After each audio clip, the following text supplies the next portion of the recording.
Hello' নমস্কাৰ আপোনালোকৰ Hamren commissioner of police department সকলো কৰ্মচাৰীক মই আন্তৰিক শুভেচ্ছা জনাইছোঁ। মই ভালে কুশলে বিহাৰৰ পৰা আহি পাইছোঁ। লখৰা আমাৰ মাহীদেউ ঘৰত মই বহি আছোঁ। অলপ পিছতে মোৰ গাড়ী আহিব হামৰেনৰ পৰা ল'বলৈ, আৰু আপোনালোকৰ আশীৰ্বাদত মই যে অসমলৈ আহি পাইছোঁ, ঘূৰি আহি পাইছোঁ, এইখিনি ধন্যবাদ। আৰু লগতে বিহাৰৰ ডিফেন্সো দুই এজনে মোক সহায় কৰিছে। তেনেকৈ মই বোলে বজাৰত একদম উলংগ হৈ ঘূৰি আছিলোঁ। তেনেকৈ আচল কথাটো হ'ল, যোৱা দেওবাৰে মই ৰাওনা হ'ব লাগে অসমলৈ। তেতিয়া মই ট্ৰেইন টিকেট কৰিলোঁ পাটনা ৰেল ষ্টেচন কাউণ্টাৰৰ পৰা। তাত উঠিলোঁ সন্ধিয়া ঠিক 11:30 ৰাতি, আৰু 11:30 উঠি আহি আছোঁ। তাৰপিছত মই কি হ'ল একো গমেই নাপালোঁ।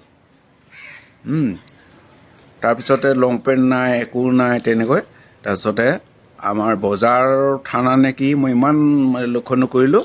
তেখেতসকলে মোক লং পেণ্ট এযোৰ আৰু চোলা এযোৰ দি হেৰি ক'লে যে আপুনি ইয়াৰ পৰা ওলাই যাওক। আমাৰ ইয়াত বিহাৰটো খুব ভাল পৰিস্থিতি নহয় মানুহবোৰ।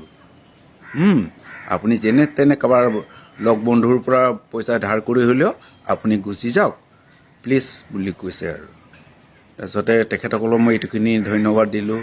মই আহিলোঁ বহুত ঘাটে আৰু কেতিয়াবা খোজকাঢ়িব লগা হয়, কেতিয়াবা ৰেল ষ্টেচনত উঠিব লগা হয়, কেতিয়াবা আকৌ এটা ষ্টেচনৰ পৰা ডাইৰেক্ট অসমলৈ যোৱা ট্ৰেইন নাপায়। আকৌ এজন বন্ধুৱে আহি কয় তেখেতসকলে এইটো ষ্টেচনলৈ যোৱা, তাৰপৰা তুমি একদম অসমলৈ ডাইৰেক্ট গুচি যাব পাৰিবা। নমস্কাৰ থাকিল, আপোনালোক নিশ্চিন্ত।